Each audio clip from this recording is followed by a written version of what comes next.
वैसे तो supreme court ने ढेर सारे ऐसे गाइडलाइन जारी किए हैं किसी भी पर्सन के इलीगल अरेस्ट से रिलेटेड में। कोशिश ये की जाती है कि क्योंकि जो अरेस्ट होता है, अगर कोई पर्सन अरेस्ट हो जाता है तो उसको जुडिशियल कस्टडी में रखा जाता है, यानी कि जेल में रखा जाता है। और जहाँ पर उसके जो फंडामेंटल राइट है आर्टिकल 21 उसका वायलेशन होता है। तो अरेस्ट के संबंध में पुलिस किसी पर्सन को अगर ज़रूरी नहीं है तो अरेस्ट ना करे, इसके संबंध में सुप्रीम कोर्ट ने ढेर सारे गाइडलाइन जारी किए हैं। जो रिसेंट जो गाइडलाइन है वो Satyendra Kumar until versus CBI का जो आर्डर है, जिसमें जो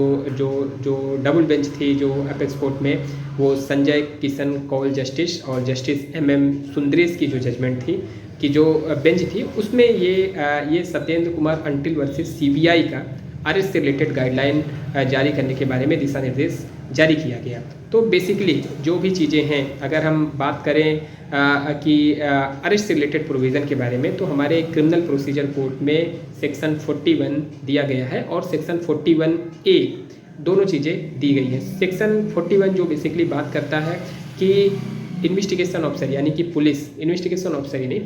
पुलिस के पास ये पावर है कि वो मजिस्ट्रेट के आर्डर के बिना भी किसी पर्सन को गिरफ्तार कर सकती, ऐसा CRPC के सेक्शन 41 में दिया गया है। लेकिन 41A जो है उसमें ये प्रोविज़न दिया गया है कि आपको नोटिस दिया जाए, नोटिस दिए जाने का प्रावधान है। और नोटिस मतलब किस स्टेज पे दिया गया, अगर हम मोटे हिसाब से समझे तो 7 साल से जो कम की सज़ा है अरनेश कुमार के जो जजमेंट है उसमें पुलिस किसी को अरेस्ट ना करे, ऐसा सुप्रीम कोर्ट ने आर्डर पहले से ही पास करके रखा है। तो 41A का नोटिस जो देती है,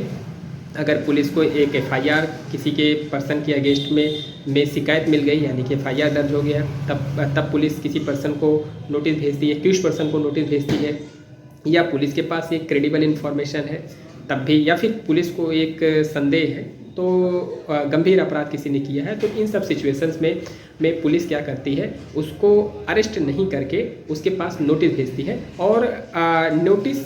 भेजने पे जो एक्यूज्ड पर्सन है उस पर्सन की ये जिम्मेदारी होती है कि वो उसके निर्देशों को फॉलो करे। और अगर उसने उसके निर्देशों को फॉलो किया, नोटिस जितनी बार पुलिस ने कॉल किया, अगर वो पर्सन इन्वेस्टिगेशन को ज्वाइन कर रहा है या इंक्वायरी को ज्वाइन कर रहा है और नोटिस में जो डायरेक्शंस है उसको मान रहा है, तो इन्वेस्टिगेशन ऑफिसर या पुलिस उस पर्सन को अरेस्ट नहीं करेगा।